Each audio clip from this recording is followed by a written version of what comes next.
बोलो गंगे मात की, गंगेश्वर महादेवा की, हरिद्वार धाम की।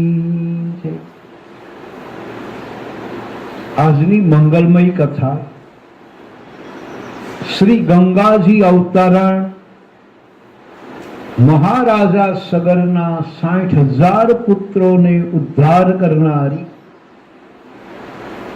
આ મંગલમય કથા આપણે એક ધ્યાન એક ચિત્તથી સાંભળી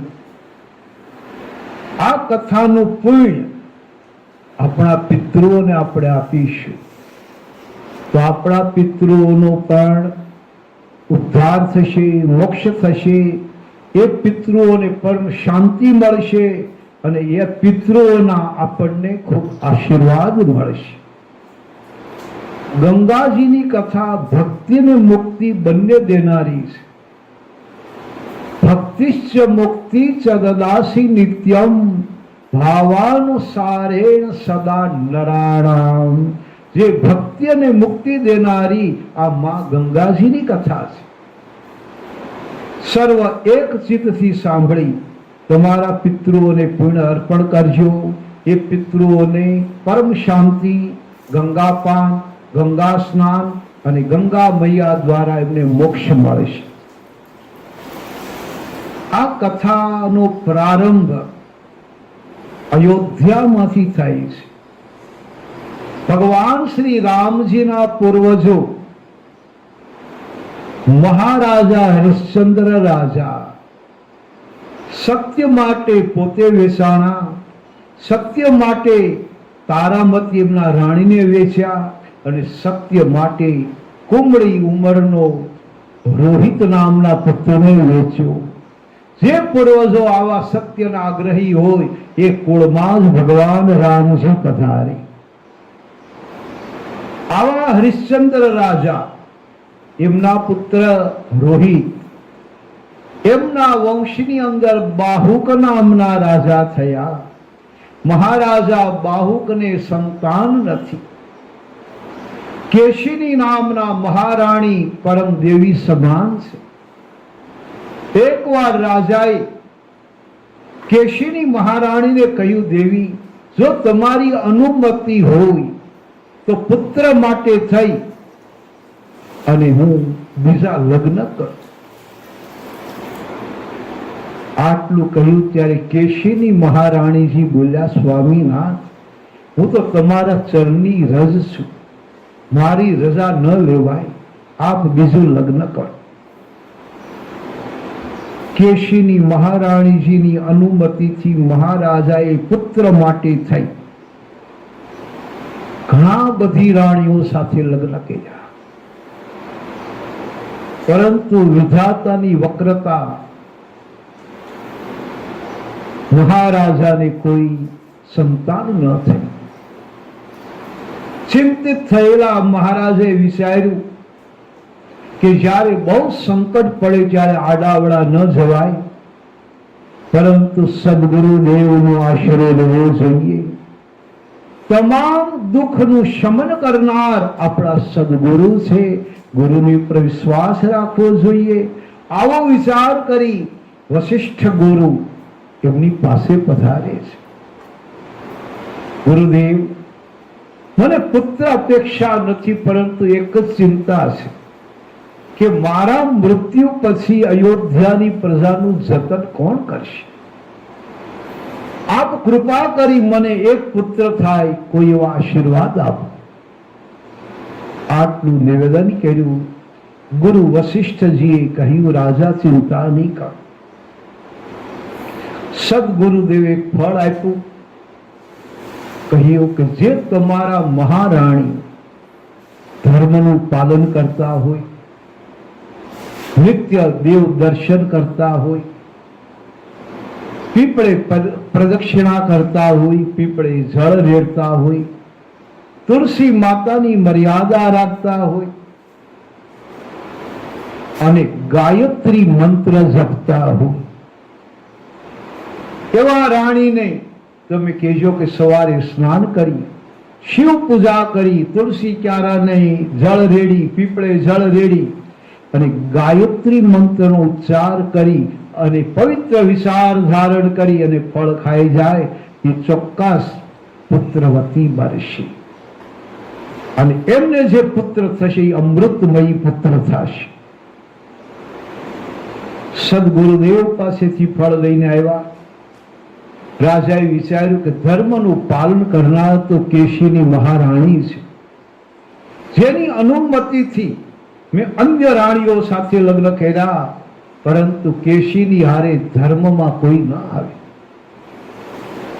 પોતાના મહારાણી કેશીની સાહેબાને કહ્યું કે દેવી, સવારે ઉઠી સ્નાન કરી, પીપળે પરિક્રમા કરી, તુલસી ક્યારામાં જળ રેડી, ભગવાન શિવને અભિષેક કરી, પવિત્ર વિચાર ધારણ કરી અને ગાયત્રી મંત્રનો જપ જપી આ ફળ તમે ખાઈ જાઓ, તમે અમૃતમયી પુત્રની માતા બનશો. આટલું કહ્યું. મહારાણી કેશીની એ પ્રમાણે બીજે દિવસે કર્યું. ગાયત્રી મંત્ર જપી, પવિત્ર વિચાર ધારણ કરી અને ફળનું પ્રાશન કર્યું. ફળ જમ્યા. ભગવાનની કૃપા થઈ, સારા દિવસો દેખાણા. મહારાણી કેશીની દેવીનું મુખ તેજસ્વી બન્યું. કોઈ પરમ પવિત્ર ધર્માત્મા એના ઉદરની અંદર પધાર્યા છે. અને આવી પવિત્ર અવસ્થા રાજાને થોડી એક ચિંતા એ થઈ કે મેં ઘણી બધી રાણીઓ ભેગી કરી છે અને સ્ત્રીઓની ઈર્ષ્યા ઈ ભયંકર અગ્નિ કરતા પણ ભયંકર હોય છે. ન કરે અને કોઈ સ્ત્રી આ રાણીને ઝેર આપી દે તો ઘણી બધી મુશ્કેલીઓ પડે, ઘણું દુઃખ થાય. તો રાણીના રક્ષણ માટે હું રાણીના મહેલમાં જ રહું. આવો પવિત્ર વિચાર ધારણ કરી મહારાજા એ રાણીના રાજમંદિરની અંદર છે. રાજમંદિરની અંદર રાજા છે બાહુકજી. બીજી બાજુ પેલી બીજી રાણીઓને ઈર્ષાનો અગ્નિ ભભૂકી ઉઠ્યો. એક તો મોટી બેન ના ઉદરમાં બાળક છે, એનું માન વધ્યું અને હજી તો બાળક માના પેટમાં છે કે આપણો રાજા, આપણા ધણી આપણી કોઈ સાર સંભાળ લેતા નથી, એના રાજ મંદિરમાંથી બહાર આવતા નથી. અરે બેનો કંઈક કરો. બધી રાણીઓ ભેગી થઈ. એક રાણી એવું બોલ્યા કે દીકરો થવો કે ન થવો એ ભગવાનના હાથમાં, પણ આ રાણીને એના દીકરાને મારી નાખો એ આપણા હાથમાં. કઈ કરીએ? બધી રાણીઓ મનમાં દ્વેષ ધારણ કરી, ઈર્ષાના અગ્નિમાં બળતી બધી રાણીઓ સારા શૃંગાર સજી અને મહારાણી સાહેબાને મળવા આવે છે. રાજા પણ વિરાજમાન છે. બધી રાણીઓ મીઠું મીઠું બોલે છે કે મહારાજ, મહારાણી સાહેબા, મોટી બેન, કાલ સવારે તમે દીકરાને જન્મ આપશો એની માતા અમે પણ કહેવાશું, કારણ કે આપણે એક પુરુષની પત્ની છે. આપણા કેશીની માતા બોલ્યા છે કે અરે મારી નાની બહેનો, હું તો ખાલી જન્મદાત્રી છું, સાચી માતાઓ તો તમે છો. અરે મોટી બેન, સારું, જલ્દી જલ્દી પુત્રને જન્મ આપો, અમે રમાડીએ. અરે મોટી બેન, એ તો બતાવો કે તમે આ સગર્ભા અવસ્થામાં છો, તમારે શું જમવાની ઈચ્છા છે? ત્યારે કેશીની દેવી બોલ્યા છે કે બેનો, જ્યારથી ઉદરમાં બાળકને ધારણ કર્યું છે ત્યારથી હું ભગવાન સૂર્યનારાયણને ધરાવીને ખીર ખાઉં છું. કઈ આહાર, ખીર અને દૂધનું જ ભોજન લઉં છું. એ ભગવાન આદિત્ય નારાયણને ધરાવીને, સૂર્યનારાયણને ધરાવી. પરંતુ તમે મારી બહેનો આવ્યા છો તો એક કામ કરો, મારા માટે થોડો શીરો બનાવતા આવજો. બધી રાણીઓ ગયા. એક રાણીના રાજમહેલના રસોડાની અંદર બધી રાણીઓ ભેગી થઈ શીરો બનાવે છે. લોટ, ગોળ, ઘી જેટલું હતું એટલું જ સામું હળાહળ ઝેર નાખ્યું. ઝેરી શીરો બનાવ્યો. ત્રાંબાના ત્રાસમાં ટાઢો કર્યો. ઉપર સૂકો મેવો વગેરે બધું પર રાખ્યું અને માથે કપડું ઢાંકી શીરો દેવા માટે આવી છે. બધી રાણીઓ, દરેક રાણીઓ, એક રાણીએ તો જળનો લોટો લીધો કે આ શીરો ખાઈ જાય, પાણી પી જાય એટલે કામ પૂરું. આવો નિર્ણય કરી જેના પેટની અંદર ઈર્ષાનો અગ્નિ ભભકે છે. આવી ઈર્ષાના અગ્નિને ભડકાવનારી આ રાણીઓ, આવી બનવા જોગ આજ મહારાજા હાજર નથી, કઈ બહાર ગયા છે. રાણી સાહેબાઓએ કીધું કે લો મોટી બેન, આ શીરો લાવ્યા તમારા માટે. અરે મારી બહેનો, મારા માટે તમે કેટલી ચિંતા કરો. ચિંતા હોય, આ તો અમારી ફરજ છે. જો શીરો ખાઈ જાઓ, અમે ઠંડુ પાણી પણ લાવ્યા છે. રાણી સાહેબા ઉભા થઈ શીરાનો થાળ લઈ લીધો.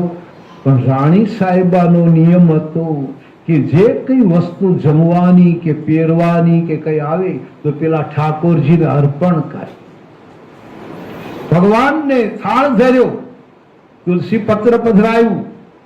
તે દિવસે રામ અવતાર કે કૃષ્ણ અવતાર નહોતા, ભગવાન સારંગધર નારાયણ હતા. નારાયણ પ્રભુને થાળ ધરાવ્યો, આડો પડદો કર્યો, થાળ બોલ્યા. થોડી વારે પડદો હટાવી થાળ લીધો. મોટી નાની બહેનો, હજુ ઠાકોરજી થાળ ધર્યો નારાયણ લે. હવે લો થોડી થોડી તમે પ્રસાદી લ્યો, બાકીની વચ્ચે એ હું ખાઈ જઈશ. હવે પેલી બહેનો લે ઝેર નાખીને આવી હતી. દરેક બહેનો પોતપોતાના નવા નવા બાના કાઢે છે. આજ તો અમારે ચોથ છે, અમારે આજ મંગળવાર છે, અમારે આ વ્રત છે, અમારે વ્યતિપાત વ્રત છે. આજે કંઈક ને કઈ વાતો કરી.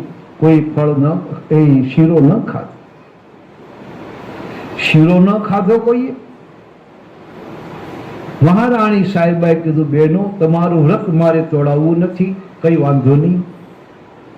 રાણી સાહેબા ભગવાનનું નામ લઈ અને શીરો ખાવા લાગ્યા છે.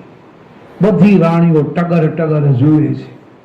બેન હજી ખાઓ, એટલું નહીં, એટલું નહીં, એટલું ખાઈ લો, એમ કરીને આગ્રહ કરે છે. અને મહાત્માજી કહે, ભાઈ એટલું ખાધું રાણી સાહેબાએ. એક રાણીએ તો પાણીનો લોટો આપ્યો, લ્યો બેન પી જાઓ. મેલી મુરાદ છે. રાણી સાહેબા જાય, ઠાકોરજી નારાયણ જળ પણ પી ગયા. અને રાણીઓ કહે છે, હવે ભાગો, ઘરે જઈ રસોડામાં સારી સારી રસોઈ બનાવીને ખાઈ લઈએ, અહીંયા પછી હોવાવું પડશે આપણે. એમ કઈ બધા ગયા, રસોડામાં ગયા, સારી સારી વસ્તુ જઈમાં. આ પેલાનો દેશકાળમાં આવી તકલીફો હતી. બારીમાંથી રાહ જુએ કે હમણાં કોક બોલાવા આવશે કે રાણીને વસવું લાગે, રાણીને વસવું લાગે. પણ કોઈ આવ્યું નહીં. એનું કારણ કે મહારાણી સાહેબાએ શીરો ખાધો, પણ ભગવાનને ધરીને ખાધો છે. તો જવાબદારી નારાયણ પ્રભુની થઈ ગઈ. અને નારાયણ પ્રભુએ વિચાર્યું કે મને ધરીને અર્પણ કર્યું છે, ખાધો છે, એ શીરો જમ્યા છે. એટલે ભગવાને પવનદેવને, વરુણ દેવને, દેવોને હુકમ કર્યો, વરુણ તમે પાણી રૂપે જાઓ પેટમાં અને શીરાને અલગ પાડો, ઝેરને અને શીરાને અલગ પાડો. ઝેર અલગ થયું. પવનદેવને કીધું તમે એને ધક્કો મારી બાળકની પાસે લઈ જાઓ અને એની ઉપર પવનથી એને ગાંઠ બનાવી દો અને જમાવી દો. પવનદેવે એની ગઠોડો કરી દીધો, ગાંઠ કરી દીધી, બાળકની બાજુમાં રાખી, એ નસે નસમાં ઝેર વ્યાપ્યું નહીં. આ બાજુ રાણીઓ વિચારે કે અરે કેમ કોઈ બોલાવા ન આવે. રાણીઓને થોડી ખબર છે કે જેની રક્ષા પરમાત્મા કરતા હોય એને કોણ મારી શકે. સીમકી ચાપી શકઈ કોઈ તાસુ, બડ રખવાર રમાપતિ જાસુ. જેની રક્ષા લક્ષ્મીપતિ નારાયણ કરતા હોય એની સીમાને કોણ તોડી શકે. તુલસીદાસજીએ રામાયણમાં લખ્યું છે દોહાવલીઓમાં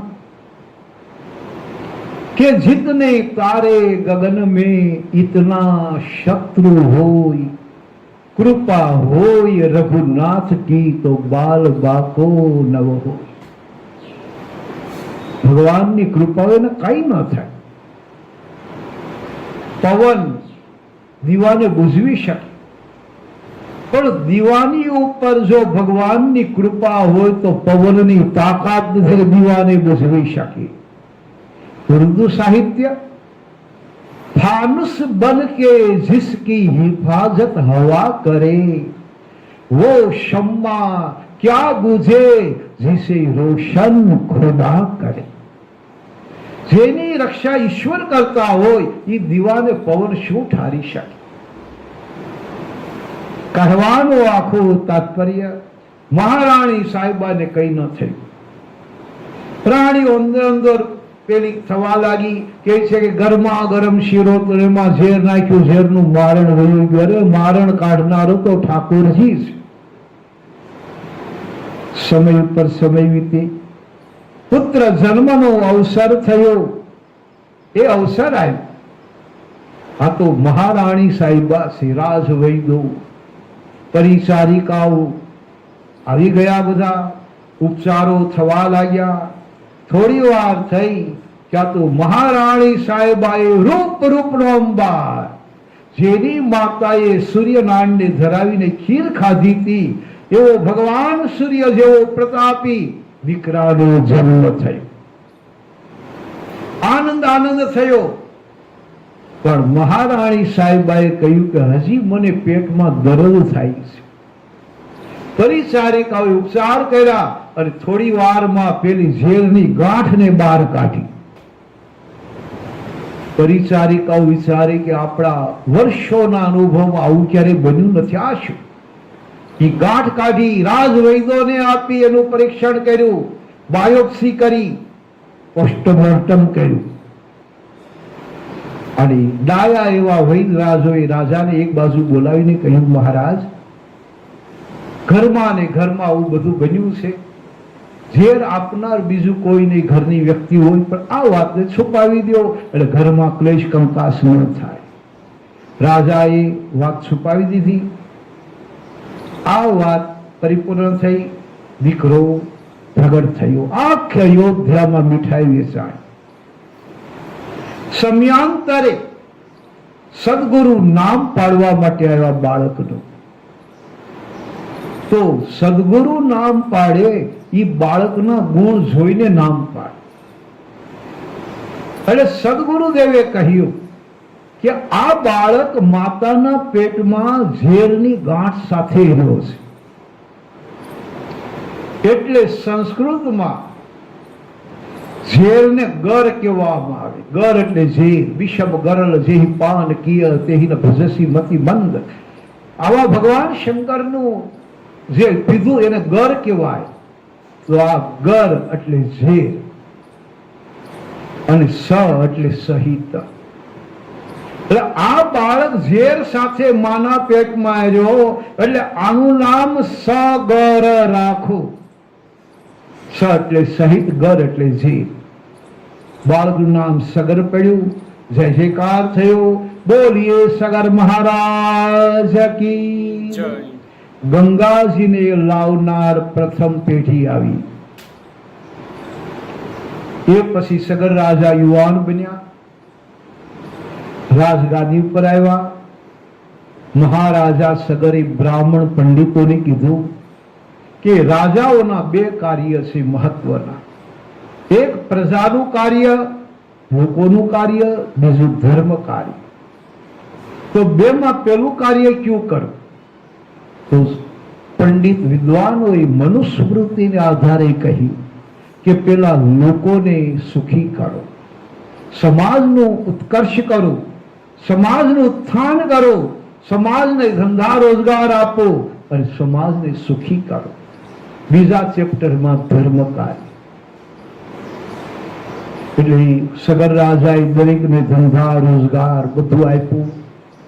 સગર રાજાના રાજમાં રામ રાજ્ય જેવું સુખ મળ્યું. પંડિતોને કીધું મહારાજ લોકો સુખી થયા, હવે ધર્મ કાર્ય. તો એવું ધર્મ કાર્ય કરો કે એ ધર્મ કાર્યની અંદર પણ લોકોનું કલ્યાણ થાય. એવો અશ્વમેઘ નામના યજ્ઞનું આયોજન કરો. મહારાજાએ પૂછ્યું અશ્વમેઘ યજ્ઞનું કઈ રીતે કાર્ય કરવાનું? ચૈત્ર મહિનાની પૂનમને દિવસે શણગારેલો ઘોડો એને ચાલતો કરવાનો, પાછળ સૈન્યને મોકલવાનું, રાજા તમારે જવાનું, ઘોડાના પગલે પગલે રિદ્ધિ સિદ્ધિ વાપરતી જવાની, લોકોના હિત માટે, લોકોની સગવડતાઓ વધારવાની. અશ્વમેઘ યજ્ઞનો અશ્વ જ્યાં પાણી પીવે અહીંયા પાણીના વાવ, કુવા, તળાવ બનાવવાના. અશ્વમેઘ યજ્ઞનો ઘોડો જ્યાં ઘાસ ખાય ત્યાં અન્નક્ષેત્રો બાંધવાના. અશ્વમેઘ યજ્ઞનો અશ્વ જે જગ્યાએ આરામ કરે તો અહીંયા ધર્મશાળા બાંધવાની. આ રીતે 1 વર્ષ સુધી અશ્વ બધે પરિભ્રમણ કરે એટલે બધી જગ્યાએ આવી સુવિધાઓ થઈ જાય. જન સેવા ઈ પ્રભુ સેવા. બધી જગ્યાએ એ સૂત્ર તો સેજ અનાદિકાળથી, કારણ કે જનતા છે એ જનાર્દન છે, એ ભગવાનનો અંશ છે. કહેવાનો તાત્પર્ય મહાત્માજી કહે. મહારાજાએ 1 વર્ષ સુધી ઘોડાને પરિભ્રમણ કરાવી, અનેક જગ્યાએ આ બધી સુવિધાઓ થઈ ગઈ. અને 1 વર્ષે બીજા ચૈત્ર મહિનાની પૂનમે ઘોડો અયોધ્યામાં આવ્યો. રાજા પ્રસન્ન થયા. બ્રાહ્મણોને કીધું મહારાજ બહુ સારું કાર્ય થયું. આ યજ્ઞ બીજી વાર થાય તો બીજી દિશામાં ઘોડાને મોકલીએ તો ત્યાં આવી સુવિધા ઊભી થઈ જાય. પંડિતોએ કહ્યું મહારાજ આનો આ યજ્ઞ તમે 100 વાર કરો તો તમને મહારાજા ઇન્દ્રના આસન ઉપર બેસવાનો લાભ મળે. તો સગર રાજા બોલ્યા કે આ મારું અયોધ્યાનું શાસન 100 ઇન્દ્રના વૈભવ કરતા પણ વધુ છે. ઇન્દ્રાસન માટે આ સત્કર્મ નથી કરવું મારે તો જે સત્કર્મ કરું છું મારા નારાયણને પ્રસન્ન કરવા માટે, હરિ પ્રસન્ન માટે. સારી વાત. મહારાજા સગરે 100 યજ્ઞનો સંકલ્પ કરી નાખ્યો. યજ્ઞો થવા લાગ્યા. 10, 20, 30, 40, 50 અને 60 યજ્ઞો કર્યા. 60 વર્ષ સુધી દોડાદોડી કરી. શરીર થાક્યું, વૃદ્ધાવસ્થા આવી ગઈ. મહારાજા સગરે વિચાર્યું 40 યજ્ઞો બાકી રહી ગયા. હું રાજપૂત છું, બોલેલું બદલાય ને. અમે સૂર્યવંશીય છીએ. એક વાર વચન બોલ્યા હોય પાળા વગર ન રહીએ. વચન વિવેકી જે નરને નારી પાનબાઈ, બ્રહ્માદિક લાગે એને પાય. જે વચન ઉપર દ્રઢ વિશ્વાસ રાખી વચનને પાળે એને તો દેવો પણ વંદન કરે છે. કહેવાનું તાત્પર્ય હાથમાં જળ લઈ મંત્ર ભણી પાણીનો છટકોરો માર્યો, પાણી છાટ્યું, એના 60,000 બિંદુ થયા અને એમાંથી 60,000 સગર રાજાની આકૃતિ વાળા પુત્રો થયા. બધાએ મસ્તકના મુગટ ચરણોમાં મૂકી સગર રાજાને કહ્યું મહારાજ પિતાજી તમે અમને કેમ પ્રગટ કર્યા? તો સગર રાજાએ સૂત્ર આપ્યું બેટા બાપના અધૂરા કામ દીકરાઓએ પૂરા કરવા જોઈએ, તો જ એ દીકરો પિતૃ ઋણમાંથી મુક્ત થાય.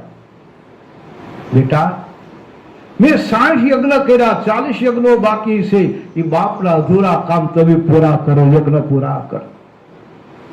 60,000 કીધું, ભલે બાપુજી, પણ જો બેટા, સગર રાજાએ કહ્યું કે ઘોડાની રક્ષા કરજો, જાગ્રત રહેજો, સુઈ જતા નહીં, કારણ કે સારા કામ કરીએ છીએ એમાં દેવો પણ વિઘ્ન નાખે છે. સાવધાન રહેજો. સારા કામ કરો એમાં દેવો પણ વિઘ્ન નાખે છે, બુદ્ધિ તોડી નાખે છે, બુદ્ધિની કસરત કરાવે છે અને બુદ્ધિ ઉપર ઘા મારે છે, જેથી માણસ કોઈ સત્કર્મ ન કરી શકે. આ દેવો બુદ્ધિ બગાડે છે. ધ્યાન રાખજો અને જાગતા રહેજો. जागत है सो पावत है, सोवत है वो खोवत है, जाग मुसाफिर भोर भाई. जागे पामे, सुवे खोवे. એટલે જાગતા રહેજો બેટા, જાઓ. 60,000 પુત્રો સગર રાજાની આકૃતિ જેવા, અણસાર વાળા, સિંહ જેવા ઘોડાની રક્ષા કરવા જાય. અગાઉના યજ્ઞોના નિયમના પાલન કરી અને સગર પુત્રો યજ્ઞ કરાવવા લાગ્યા. 50, 60, 70, 80, 90, 95, 99 યજ્ઞ થઈ ગયા પરિપૂર્ણ. એક જ યજ્ઞ બાકી અને 100મા યજ્ઞનો ઘોડો ફરવા માટે નીકળ્યો. ઇન્દ્ર રાજાથી સહન ન થયું કે જો મહારાજા સગર 100 યજ્ઞ પૂરા કરશે તો મારા ઇન્દ્રાસન ઉપર બેસવા આવશે, મને મંજૂર નથી. કોઈ પૃથ્વીનો રાજવી મારા અર્ધાસન પર બેસવા આવે મને મંજૂર નહીં. ચાલ, એનો 100 યજ્ઞ પૂરા ન થવા દો, ઘોડો ચોરી લાવ. મહારાજા ઇન્દ્ર ઘોડો ચોરવા માટે આવે છે, પણ 60,000 પ્રતાપી પુત્રોને જોયા ઇન્દ્ર રાજા 10 ડગલા પાછા હટી ગયા. આ આપણા રાજકુટુંબની મહાનતા કે દેવો પણ એનાથી થોડા દૂર રહેતા. આટલા પરાક્રમીઓ હતા, બધા આવા શૌર્યવાન હતા, પણ દેવો છે, દેવો માયાથી બળવાન છે. ઇન્દ્ર રાજાએ જોયું કે આ બધા જંગલમાં છે, ઘોડો જંગલમાં ફરી રહ્યો છે. ચાલ, માયા કરું, બુદ્ધિ બગાડું આ છોકરાઓની. ઉપરથી આમ માયા કરી અને 60,000ની બુદ્ધિ ઉપર ઘા માર્યો. દેવો બુદ્ધિ ઉપર ઘા માર્યો. કોઈ ધર્મની વાતો કરતો અને કોઈ એમ કે મને આવું કઈ ગમે નહીં, એની બુદ્ધિ બગડી. એમાં એનો વાંક નથી, એની બુદ્ધિ બગાડનાર દેવો છે. એને ઈશ્વર ભજનથી, ઈશ્વર કથાથી એને વંચિત કરી દે છે. દેવો બુદ્ધિ ઉપર પ્રહાર કરે છે અને માણસ બુદ્ધિથી ભ્રષ્ટ થાય છે. કહેવાનો તાત્પર્ય બુદ્ધિ ઉપર પ્રહાર કર્યો અને 60,000ની બુદ્ધિ બગડી. પેલા ભાઈઓ અંદર અંદર વાતો કરી. 99 યજ્ઞ પૂરા થયા, કોઈ ઘોડો ચોરવા આવ્યો નહીં. બાપુજી તો જગાડ્યા કરે, હાલો ની ભાઈ, આ જંગલમાં વૃક્ષ નીચે આરામ કરીએ. આટલું પરિભ્રમણ કરી કરી થાકી ગયા છે અને ઘોડો ભલે ચારે. અને બધા આડે પડખે થયા ઝાડવા હેઠી, વૃક્ષ નીચે. ત્યાં ઇન્દ્રે બીજી માયા કરી, બધાને ઘસઘસાટ સવરાવી દીધા. દેવ માયા બળવાન છે, નહીં તો એવો વિચાર ન કરે કે અડધા જાગો ને અડધા સુઈ જાઓ. પણ દેવો બુદ્ધિ ઉપર પ્રહાર કરે, તમે લાંબુ વિચારી જ ન શકો. દેવ માયા બળવાન છે અને દેવો લગભગ પોતાનું ધાર્યું જ કરે છે. બલયસી દેવો ઈચ્છા.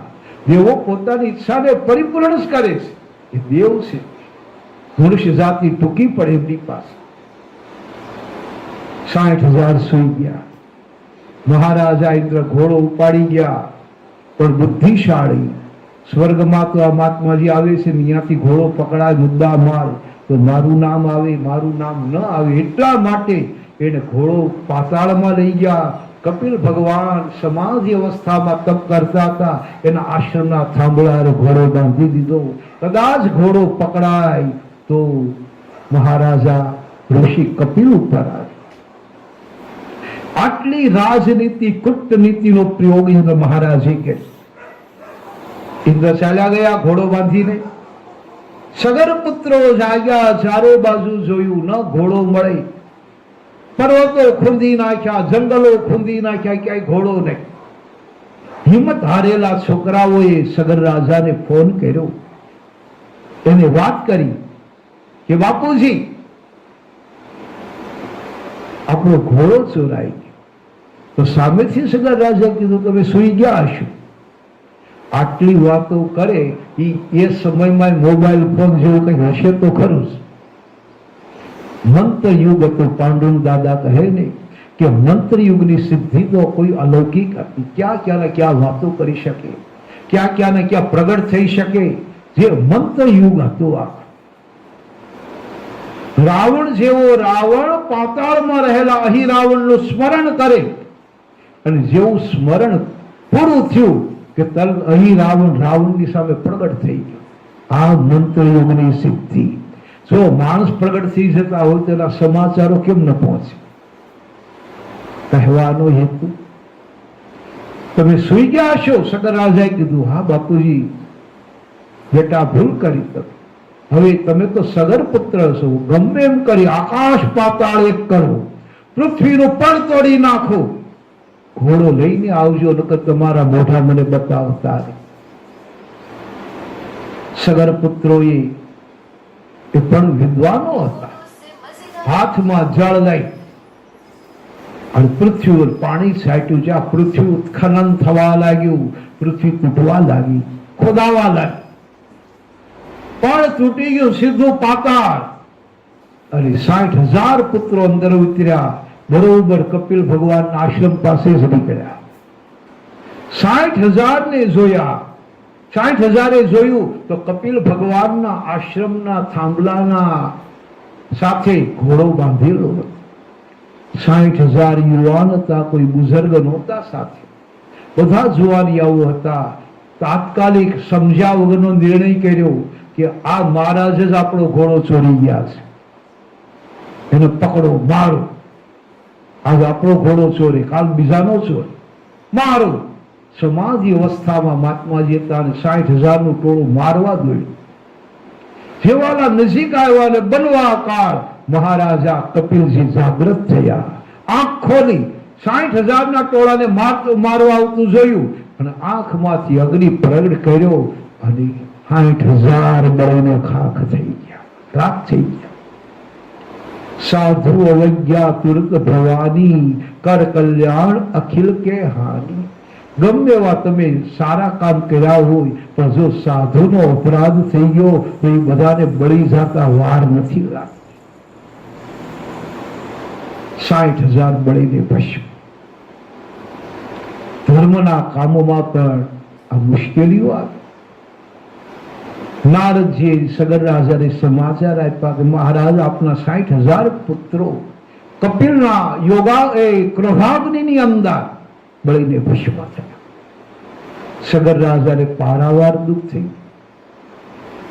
પછી એમણે પોતાના નિજ પુત્ર અસમંજસ, એનો દીકરો અંશુમાન, એમને કીધું બેટા તમે જાઓ કે સંત પુરુષ છે, પેલા એની વિનંતી કરજો, વિવેકનું જતન કરજો, મધુર વાણી બોલી તમે ઘોડો લઈ આવો અને કહેજો કે મહારાજા સગરનો દીકરાનો દીકરો છું, પૌત્ર છું.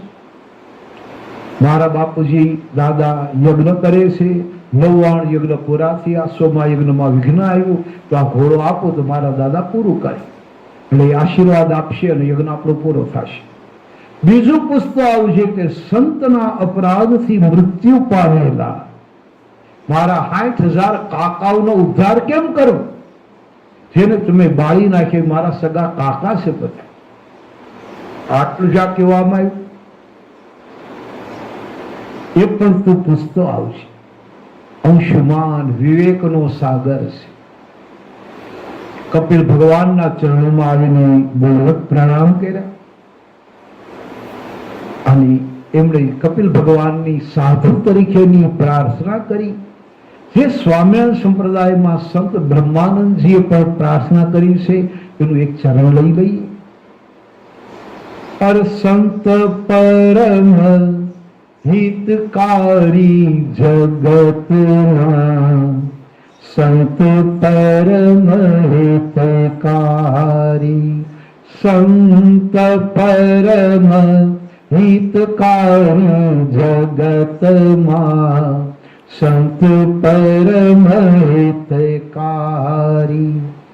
ब्रह्मानंद संतन की सोबत, ब्रह्मानंद संतन की सोबत, मिलता है प्रगट मुरारी जगत में, संत परम हितकारी.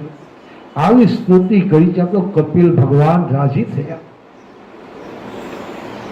અને કીધું, બેટા તારી ભાષા પવિત્ર છે, તું કોઈ મોટા માણસનો દીકરો એવું લાગે છે, કારણ કે ભાષા ઉપરથી કોણ ઓળખાઈ જાય છે. મહારાજા અયોધ્યાપતિ સગર રાજાનો હું પૌત્ર છું. આ ઘોડો અમારો છે, જો આપો તો મારા દાદાએ 99 યજ્ઞ પૂરા કર્યા, 100મો બાકી છે તો એ પૂરો થાય. અરે બેટા લઈ જાઓ. ગુરુજી રાજી થયા. બીજો પ્રશ્ન ગુરુદેવ કે તમે જેને ક્રોધાગ્નિમાં બાળી નાખ્યા એ મારા સગા કાકા, સંત અપરાધથી મેળાવો એને ગતિ ન મળે, એને મોક્ષ ન મળે, એ પિશાચ થઈને ભટકે, તો એનો મોક્ષ કેમ કરું? જ્યાં સુધી મારા કાકાઓ પિશાચ બનીને ભટકતા હોય, એના આત્માનું મોક્ષ ન મળ્યો હોય, ત્યાં સુધી અમારા ઘરમાં શાંતિ ન રહી શકે. તો એનો મોક્ષ માટે શું કરું? કપિલ ભગવાને કહ્યું, બેટા એ વાત થોડીક અઘરી છે. એને મારા આશ્રમને દૂષિત કર્યો, અહીં દુર્વાક્ય બોલ્યા, મારું અપમાન કર્યું, મારે આ સાધના ભૂમિને ભ્રષ્ટ કરી. એનું કલ્યાણ, એનો ઉદ્ધાર તો જ થાય કે મા દેવ નદી ગંગા પૃથ્વી પર પધારે, ગંગાજીને લાવવા પડે. આટલું કહ્યું. ભલે મહારાજ, અમે ભારત વર્ષના ક્ષત્રિયો છીએ, 7 પેઢીનું ભલે બલિદાન દેવાય, પણ અમે મા ગંગાને લાવ્યા વગર નહીં રહીએ. આટલું તો છોકરાનું જમીન છે. કપિલ ભગવાનને કે મહારાજ માત્ર આશીર્વાદ આપો તમે. કપિલ ભગવાને તથાસ્તુ કહ્યું, જાઓ તથાસ્તુ, તમારા મનોરથ પૂરા થાય. ઘોડો લઈને આવ્યા, અશ્વ લઈને. અશ્વમેઘ યજ્ઞનું અશ્વ દ્વારા 100મો યજ્ઞ પણ પરિપૂર્ણ થયું. અને હવે દીકરાઓના કલ્યાણ માટે, એના ઉદ્ધાર માટે મહારાજા સગર ગંગાજીને લાવવા માટે તપ કરવા જાય. પણ સગર રાજાએ 100 યજ્ઞ પરિપૂર્ણ કર્યા.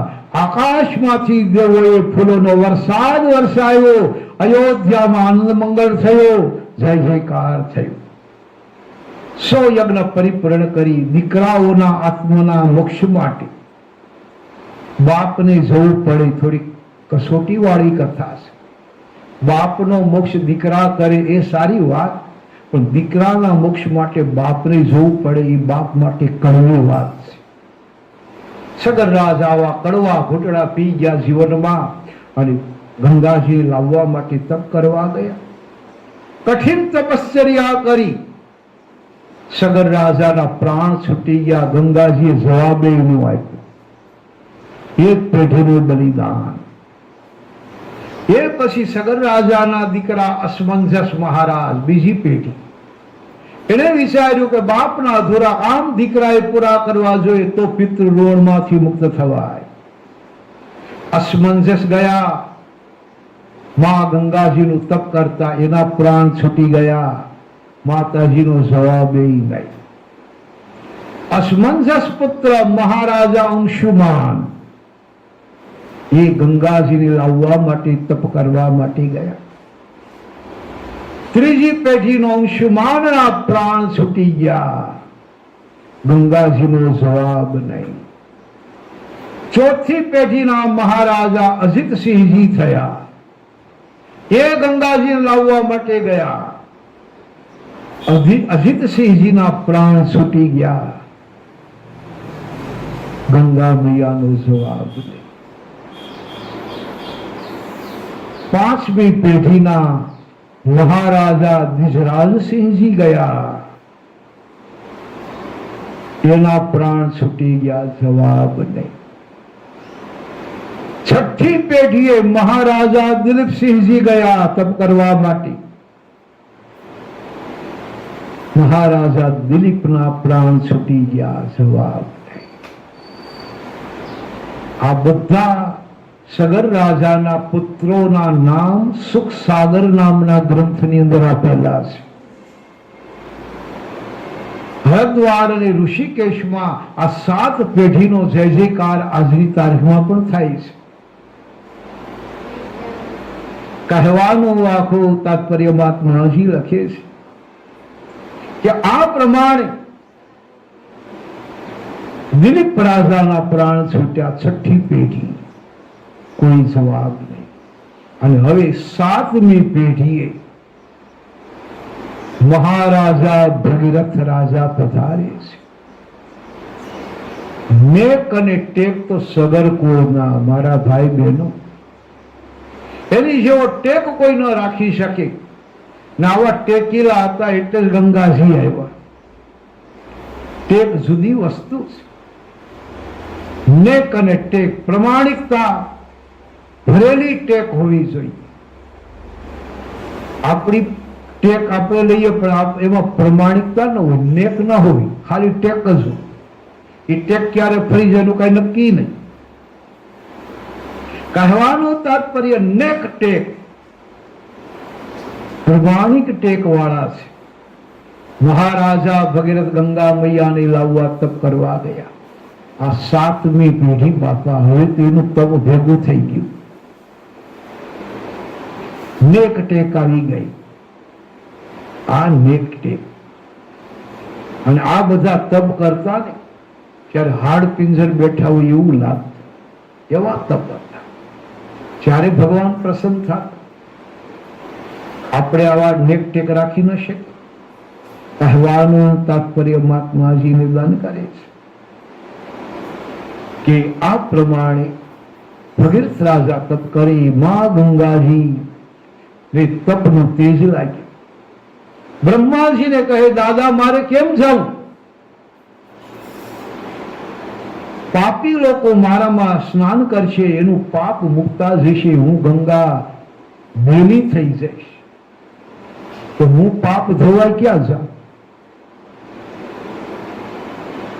બ્રહ્માજીએ કીધું ગંગા તમારે જવું જ પડશે. કારણ કે ભગીરથ રાજાના 7 પેઢીઓનું આમાં બલિદાન છે. અરે દાદા બીજું કઈ નહીં, હું પાપ ધોવા ક્યાં જઈશ?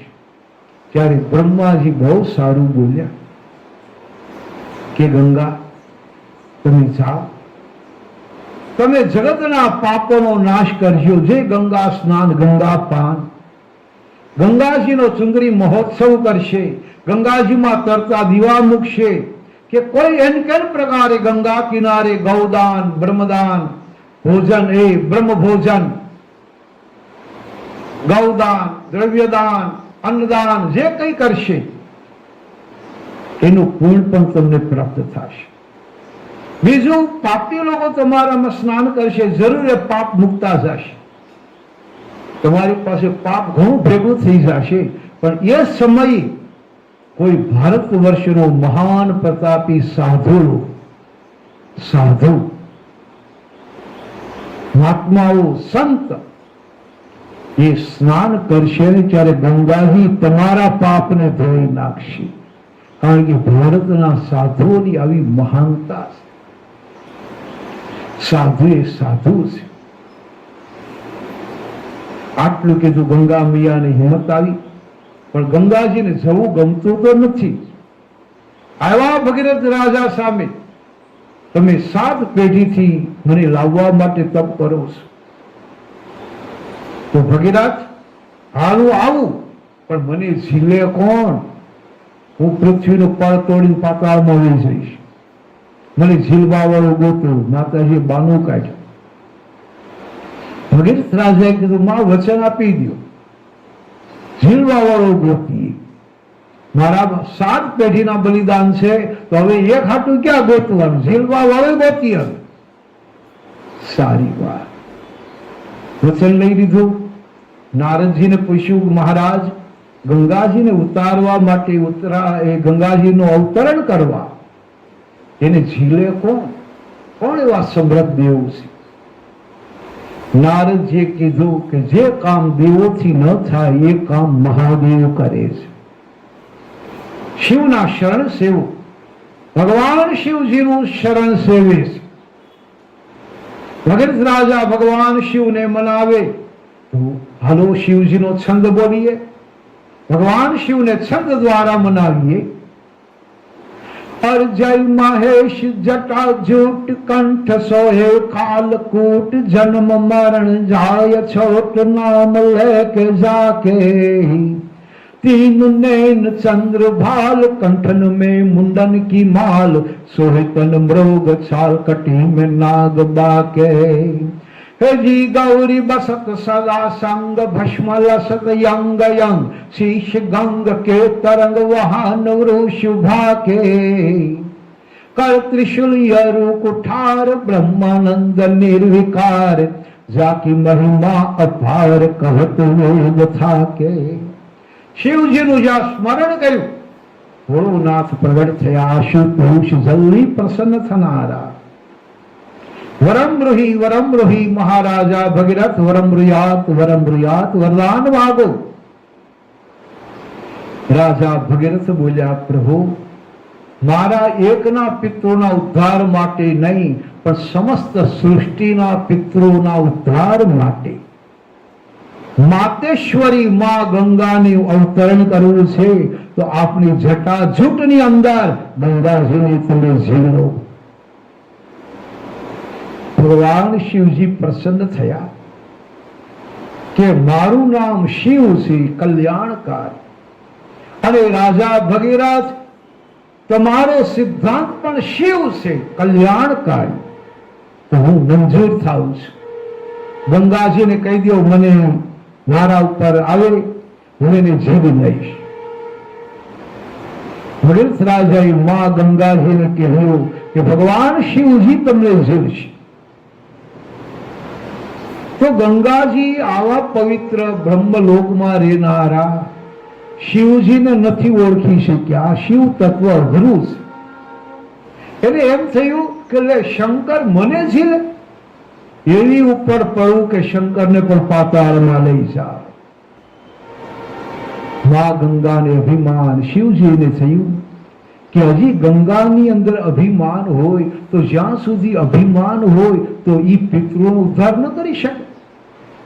પિતૃના ઉદ્ધાર માટે તો બુદ્ધિની કસરત નહીં કરવાની, શ્રદ્ધા રાખવાની. જ્યાં સુધી બુદ્ધિની કસરતો હાલશે ત્યાં સુધી પિતૃઓના ઉદ્ધાર નહીં થાય, એના ઉદ્ધાર નહીં કરી શકે. તો ગંગાને નિર્ભિમાની બનાવવા પડશે. આવો નિર્ણય કરી ભગવાન શંકરે વિરાટ રૂપ ધારણ કર્યું. જટાજૂટનો મોટો એવી જટાજૂટ વધારી જાણે મોટો મંદરાચલ પર્વત હોય. પાતાળના શેષનાગ તો હાથનું કડું થઈ ગયા. દિશાઓના દિગપાળો પૃથ્વીના છેડા પકડી રાખવા માંડ્યા. અને ગંગાજીને હુકમ કર્યો, વિનંતી કરી, મા ગંગા પધારો માતેશ્વરી. ગંગાજી અભિમાનમાં કે શિવને પાતાળમાં લઈ જાઓ એવા ભાવથી જોશથી પડે છે. શિવજીને પાતાળમાં લઈ જવાની વાત તો એક બાજુ રહી, જટામાં ગંગાજી અટવાઈ ગયા, બહાર નીકળાતો નથી. અંદર ઘુમરીઓ મારે માતાજી. અને જટામાં અકળાણા ગંગાજી અટવાણી, જટામાં ગંગાજી અટવાણી. અંગ અટવાણા બાપા માતાજી અને અંદરથી વ્યાકુળ બનીને બોલ્યા, હે ભગિયાત મને બહાર કાઢ, તારી 7 પેઢીનું બલિદાન મને શંકરે જટામાં હંગરી રાખી, મને બહાર કાઢ, હું મૂંઝાઉં છું. ભગવાન શિવને મનાવ્યા પ્રભુ. ભગવાન શિવે જટાની લટામ પેલી કરી અને એમાંથી ગંગાજી જોશમાં નીકળ્યા. પણ ખીજમાં છે માતાજી, ભયંકર જોશમાં અને ક્રોધમાં. પણ એ ગંગાજી નીકળ્યા. નામ ભાગીરથી ગંગા પડ્યું. બોલો ભાગીરથી ગંગે માત કી જય. ભાગીરથી માતાજીનું જોશ બહુ છે, તાણ બહુ છે. પર્વતો ઝાડવા બધું ખેંચવા મીડ્યા, તાણવા લાગ્યા. ભગીરથને કહી, ક્યાં છે તારા બાપ, તારા પિતૃઓ? હું એના ઉદ્ધાર કરીને વહી જાવ, ચાલી જાવ. ભગીરથ રાજા રથમાં, ગંગાજી પાછળ. ભગવાન શિવ વિચાર્યું, લે ગંગાજીનું એટલું અભિમાન હતું, પાછું અભિમાન. ભગવાન શિવે જન્નુ નામના મહાત્માનું રૂપ ધારણ કરી મધ્યમાં બેઠા છે, વેણની અંદર. સાધુના સ્વાંગમાં ભગીરથ રાજા રથ લઈને આગળ આવ્યા. કીધું, મહારાજજી હટી જાઓ એક બાજુ, ગંગાનો પ્રચંડ પ્રવાહ આવે છે, તમને તાણી જશે. ભગવાન શિવે કીધું કે હું હઠીલો સાધુ છું, અહીંથી ન હઠું. હજી આટલી વાત કરે છે, આ ગંગાજી આવી ગયા. ગંગાજી કે ભગીરથ એક બાજુ રે, મોહું હટે એની તાણી જાઓ મહારાજને પણ. એમ કરી શંકર દાદાને આમ પાણીનો મોજું મારવા આવે ત્યાં ભગવાન શંકરે જન્નુ ઋષિના રૂપની અંદર જમણા હાથમાં આમ ગંગાજી ઝીલી આમ પી ગયા. ગંગાજીને પેટમાં સંતાડી દીધા, પેટમાં હંગરી રાખ્યા, પેટમાં સમાઈ ગયા. અને પેટમાંથી દેખાડા કરે માતા, એ મને બહાર કાઢ ભગીરથ, મારું અભિમાન મને નડ્યું. પેલા જટામાં અટવાણી, હવે આ પેટમાં અટવાણી. એ સમયે ભગીરથે વિનંતી કરી મહાદેવજીની. ભગવાન શંકરે જન્નુ ઋષિના સ્વાંગમાં પોતાનું સાથળ હતું એ ફાડ્યું અને એમાંથી ગંગાજીને બહાર કાઢ્યા. સંસ્કૃતમાં સાથળને ઝાંધ કહેવામાં આવે. એ ઝાંધમાંથી ગંગાજી નીકળ્યા એટલે ગંગામયનું નામ જાહ્નવી ગંગા પડ્યું. બોલો જાહ્નવી ગંગે માત કી જય. માં જાહ્નવી શાંત થયા. આગળ ભગીરથ રાજા અને પાછળ માં ગંગાજી. જે જગ્યાએ 60,000 પિતૃઓ પડ્યા હતા એ પાતાળની અંદર માં ગંગાજીને ભગીરથ રાજા લાવે છે. અને જે જગ્યાએ 60,000 પિતૃઓ મૃત્યુ પામેલા એ ભૂમિના અવશેષો હતા, એ ભૂમિ પર ગંગાજી ખાળ ખાળ ખાળ ખાળ વહ્યા. જ્યાં આકાશ કેસરિયા રંગનું થયું. આકાશમાં 60,000 વિમાનોના દર્શન થયા. વિમાનના પડદાઓ હટ્યા. 60,000 પિતૃઓ એને બહાર વિમાનના બારીમાંથી બહાર જોયું, ડોકા કાઢ્યા, બહાર જોયું એમણે. અને ભગીરથ રાજા સામે ભગીરથે 2 હાથ જોડી પિતૃઓને પ્રણામ કરે છે. અને એક સાથે પિતૃઓ બોલ્યા છે, બેટા જે કુળમાં એક ભગીરથ થાય એ અમારા 60,000 ના ઉદ્ધાર કરે.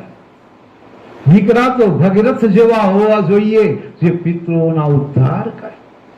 બેટા ધન્ય છે તારી નેક અને ટેક કે તે મારા ઉદ્ધાર કર્યા. હે બેટા, આ કથા કળિયુગની અંદર કોઈ પણ સાંભળશે એક ચિત્તથી અને પિતૃઓના આત્મકલ્યાણ માટે યોગ્ય દાન, પૂર્ણ, બ્રહ્મભોજન, સંત ભોજન, ગાયોની ગૌશાળામાં, પાણીના અવેળામાં, પાણી ભરવાય પક્ષીઓના પક્ષી કુંડોમાં જે જે સત્કર્મ કરશે અને પિતૃઓને આ કથાના પૂર્ણ આપશે. એના પિતૃઓને પણ પરમ ગતિ મળશે એવું આ પિતૃઓએ વચન આપ્યું. બેટા, આ કથા તો મંગલમય છે, માં ગંગાજીની, જે ગંગાજી અમારા ઉદ્ધાર કર્યા છે. તો બેટા, અમે ભગવાનના ધામમાં જઈએ છીએ, અમારા ઉદ્ધાર થઈ ગયા, અમે પ્રેત યોનિમાંથી મુક્ત થઈ ગયા. પણ હે બેટા, અમે પિતૃ આશીર્વાદ આપીએ છીએ કે હે ભગીરથ, આજથી તમારી થોડીક પેઢીઓ પછી અખિલ બ્રહ્માંડનો માલિક તમારા કુળની અંદર ભગવાન નારાયણ તમારા કુળમાં રામ રૂપે અવતાર ધારણ કરશે. ભગવાન મર્યાદા પુરુષોત્તમ રામ એમના પણ આ બધા પૂર્વજો છે. આવા આશીર્વાદો આપ્યા. સમસ્ત પિતૃ પ્રભુના ધામની અંદર ગયા અને પિતૃ ધામમાં જાય છે ત્યારે માં ગંગાજીના મંત્રો સાંભળવા મળે છે, નિર્વાણ મંત્રો સાંભળવા મળે છે. તો પેલા ગંગા મૈયાના મંત્ર બોલીએ, પછી નિર્વાણ મંત્ર બોલી કથાને વિરામ આપીશું. નમામિ ગંગે તવ પાદ પંકજમ સોરાસુરેવં દિત દિવ્ય રૂપમ ભક્તિશ્ચ મુક્તિ ચ દદાસી નિત્યમ ભાવાનુસારે ન સદા નરાણામ. આ પ્રમાણે માં ગંગાજીના મંત્રો સાંભળવા મળ્યા અને પિતૃ પ્રભુના ધામમાં જાય. ભગત રાજા આકાશમાં જોયા, હાથ જોડી રાખ્યા છે અને નિર્વાણ મંત્ર શંકરાચાર્યજીના, જેમને યોગ શક્તિથી આ મંત્રો પેલાય હતા, પણ એ મંત્રોને યોગ શક્તિથી કેચઅપ કરી અને આપણા સુધી ગુરુદેવે પહોંચાડ્યા છે. એવા શંકરાચાર્યજીએ કેચઅપ કરીને આ મંત્રો આપણને આપ્યા છે. તો એવા નિર્વાણ મંત્ર બોલીએ.